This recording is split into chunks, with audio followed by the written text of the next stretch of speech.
হ্যাঁ হ্যাঁ মিস্টার চ্যাটার্জি, হ্যাঁ মনে হচ্ছে পেয়ে গেছি। হ্যাঁ আপনি যেরকম বলেছিলেন, হ্যাঁ মনে হচ্ছে সেই বাড়িটাই। আচ্ছা দেখি।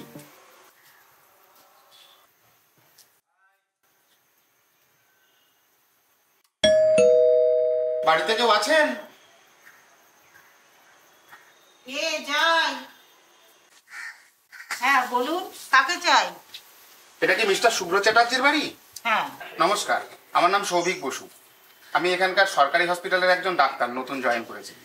মিস্টার চ্যাটার্জির সঙ্গে আমার কথা হয়েছিল এই বাড়িতে ভাড়া থাকার ব্যাপারে। ও আপনি ডাক্তার বাবু? আসুন আসুন, বাবু আপনার কথা আমাকে বলেছে।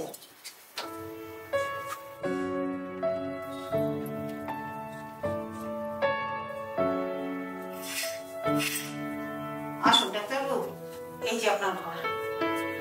আরে বাহ, মিস্টার চ্যাটার্জি তো আমার জন্য একটা দারুণ ঘরের ব্যবস্থা করেছে। আমাদের বাবু খুব ভালো লোক, আপনার কথা আগেই বলেছিলেন, তাই আপনার জন্য সব গুছিয়ে রেখেছি। হ্যাঁ তাই তো দেখছি। আপনি হাত মুখ দিয়ে বিশ্রাম করুন, আমি আপনার খাবার নিয়ে আসছি। আচ্ছা ঠিক আছে।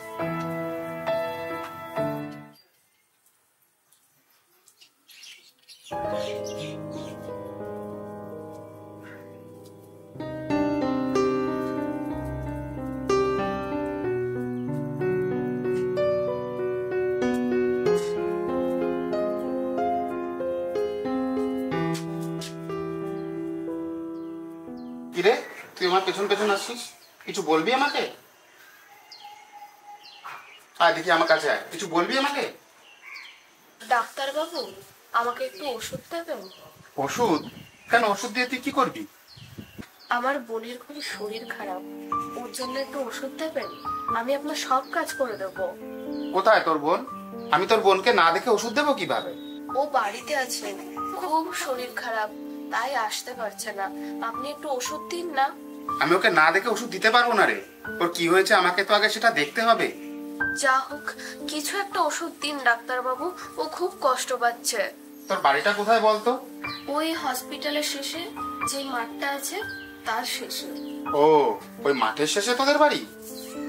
আজকে আমার হাতে খানিকটা সময় আছে, চল তোদের বাড়ি গিয়ে তোর বোনকে একবার দেখেই আসি। আপনি আমাদের বাড়ি যাবেন? হ্যাঁ হ্যাঁ চল চল।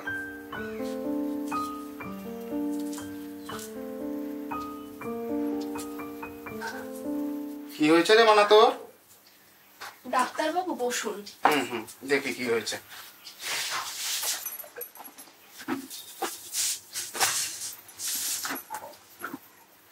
দেখি তো মানা। বাবা গায়ে তো খুব জ্বর রয়েছে রে, দেখি হাতটা দাও।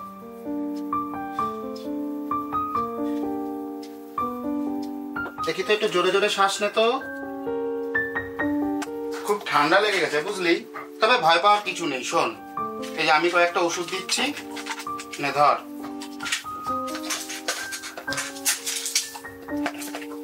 এই যে এই ওষুধগুলো ধর। শোন, এই ওষুধটা আর এই ওষুধটা খাওয়ার পরে একটা করে সকালে, একটা বিকালে খাওয়াবি। আর এই সিরাপটা দিনে 3 বার করে খাওয়াবি। ভয় পাওয়ার কিচ্ছু নেই, ও পুরো ঠিক হয়ে যাবে। ডাক্তার বাবু, খাওয়ার পর খাওয়াতে হবে? হ্যাঁ। বিস্কুট খেলে হবে? বিস্কুট কেন খাওয়াবি, ভাত খাওয়াবি।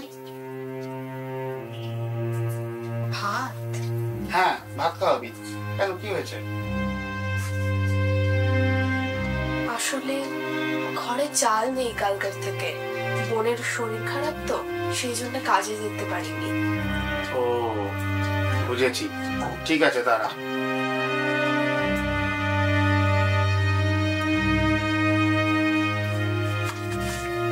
এনে এই টাকাটা রাখ। না মানে? আরে আমি বলছি তুই রাখ, যা। এই টাকা দিয়ে কিছু খাবার কিনে নিয়ে আয়। বোনটাকে তো সুস্থ করতে হবে, কিছু খাবার কিনে নিয়ে আয়, ওকে খাওয়া, তুই নিজেও খা।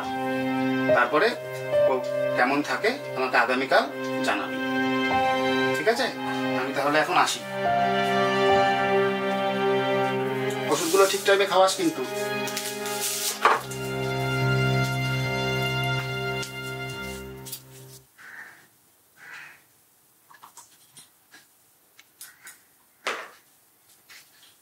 আপনার অবস্থা তো দেখছি আগের থেকে এখন অনেক ভালো।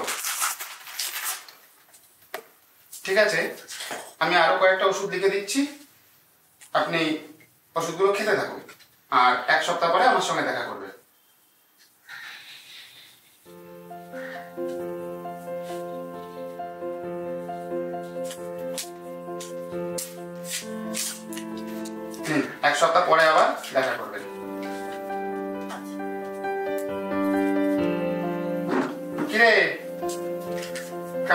এখন বল, তোর বোন কেমন আছে? ডাক্তারবাবু, আমার বোন এখন ভালো আছে। বাহ, এটা তো খুব ভালো খবর। আপনি যে ওষুধ দিয়েছিলেন ওটা খেয়ে ও ঠিক হয়ে গেছে। আচ্ছা তাই? দেখি এখন এদিকে। হ্যাঁ, এখন তার জ্বর টর নেই দেখছি গায়ে। ডাক্তারবাবু, আপনার কি কাজ করতে হবে বলুন, আমি আপনার সব কাজ করে দেব। সে কি কাজ করবি কেন রে? আপনি যে আমার বোনকে ওষুধ দিলেন, আমার কাছে তো কোনো টাকা নেই, আমি আপনার কাজ করে দিই। তোর নাম কি বল? আমার নাম ঝিমলি আর আমার বোনের নাম পরি। তোদের বাবা কি করে? আমাদের বাবা মা নেই। সে কি, তোরা পড়াশোনা করিস? না ডাক্তারবাবু, আমার কাছে তো টাকা পয়সা নেই, স্কুলে পড়াশোনা করব কি করে? কারোর বাড়ি কাজ করে দিলে যেটা খেতে দেয় আমি আর আমার বোন খাই সেটা। এবং ডাক্তারবাবুকে পেয়ারা দুটো দে। তোরা পেয়ারা পেলি কোথায়? একজন কাকিমার বাড়ি বাসন মেজে দিয়েছি, ওই কাকিমা এই পেয়ারা দুটো দিয়েছে। তাহলে পেয়ারাগুলো আমাকে দিচ্ছিস কেন? আপনি যে কালকে বোনকে ওষুধ দিলেন আর সেই ওষুধগুলো খেয়ে বোন ভালো হয়ে গেল, আপনাকে তো আমি টাকা দিতে পারিনি, তাই আপনার জন্য এই পেয়ারাগুলো নিয়ে এসেছি। শোন, এই পেয়ারা দুটো তোরাই রাখ, তোদের এখন ফল খাওয়া দরকার, দুজন মিলে দুটো খেয়ে নিবি। হ্যাঁ আচ্ছা ঝিমলি, কাল বিকেলে তুই তোর বোনকে নিয়ে একবার আমার বাড়িতে আসিস। আচ্ছা ঠিক আছে। আর শোন,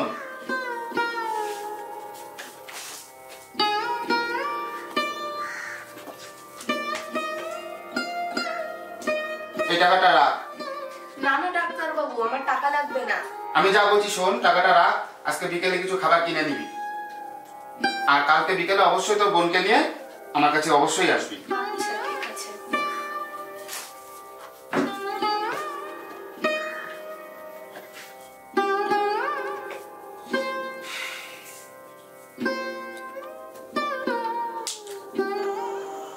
ডাক্তারবাবু, আমাদের আজ আসতে বলেছিলেন।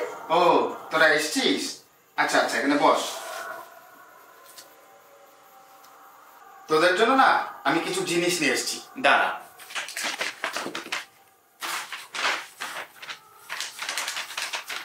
এই নে। কি আছে এতে? এর মধ্যে তোদের জন্য নতুন জামা কাপড় আর বই আছে। বই আমাদের জন্য? হ্যাঁ রে, এখন থেকে তোরা পড়াশোনা করবি, কাল থেকে রোজ বিকেল বেলা আমার এখানে চলে আসবি, আমি তোদেরকে পড়াবো, আর তোদেরকে আমি স্কুলেও ভর্তি করে দেবো। তোরা এখন থেকে রোজ স্কুলে যাবি আর ভালো করে পড়াশোনা করবি, আর কারোর বাড়ি তোদের কাজ করতে হবে না, আর আমার এখান থেকেই খাওয়া দাওয়া করে যাবি।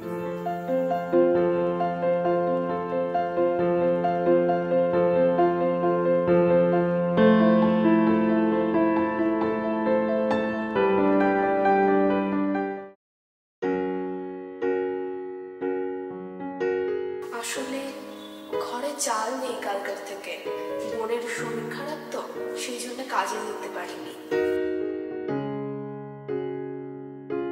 আপনাকে তো আমি টাকা দিতে পারিনি, তাই আপনার জন্য এই পেয়ারাগুলো নিয়ে এসেছি।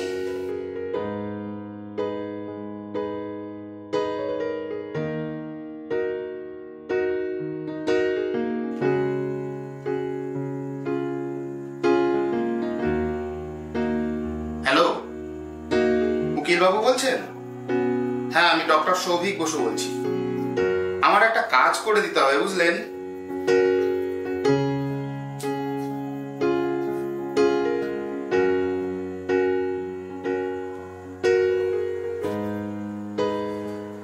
ডাক্তারবাবু, ডাক্তারবাবু, হ্যাঁ, ও হ্যাঁ, তোরা এসছিস?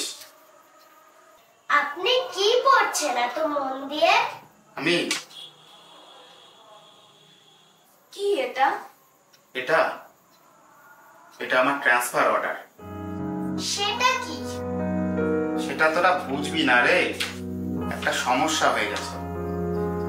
তোরা এখানে বস, তোদের সঙ্গে আমার কিছু কথা আছে, তো এখানটায় আয়। ট্রান্সফার অর্ডার মানে কি জানিস? না তো। সেটা কি? ট্রান্সফার অর্ডার হলো বদলির নির্দেশ। আমি তোদের গ্রাম ছেড়ে চলে যাব। আমি আমার বাড়ির কাছাকাছি একটা হসপিটালে পোস্টিং পেয়েছি, এবার আমি আমার বাড়ি চলে যাব। আপনি আপনি আমাদের গ্রাম ছেড়ে চলে যাবেন ডাক্তারবাবু? হ্যাঁ রে, আমাকে যেতেই হবে। না না, আপনি যাবেন না আমাদের ছেড়ে। কেন রে, আমাকে তো যেতেই হবে। আর তাছাড়া আমি বাড়ির কাছে পোস্টিং পেলে আমার কত সুবিধা বলতো, বাড়ি থেকে যাতায়াত করতে পারবো। না না, আপনি আমাদের ছেড়ে যাবেন না। না না ডাক্তারবাবু, আপনি আমাদের ছেড়ে যেতে পারেন না। তোদেরকে আমি একবারও বলেছি যে আমি তোদেরকে ছেড়ে যাব? তোরাও তো আমার সঙ্গে যাবি। আমি আমার উকিলের সঙ্গে কথা বলেছি, উনি কোর্টের থেকে সমস্ত কাগজপত্র রেডি করে দিয়েছেন। আমি তোদেরকে অ্যাডপ্ট করেছি রে। অ্যাডপ্ট কি? ও তোরা বুঝবি না, তোদের বোঝার দরকারও নেই। আমার বাড়িতে শুধু আমি আর আমার স্ত্রী থাকবি। আমার ওই শূন্য ঘরে তোরা দুজন আমার মেয়ে হয়ে থাকবি। তোদের দুজনকে আমি শহরের সব থেকে ভালো স্কুলে ভর্তি করে দেবো। তোদেরও তো ভালো করে পড়াশোনা শিখে আমার মতো একজন ডাক্তার হতে হবে, তাই না? ডাক্তারবাবু আমরা ডাক্তার বাবু না, এখন থেকে তোরা দুজন আমাকে বাবা বলে ডাকবি। কি রে, ডাকবি তো?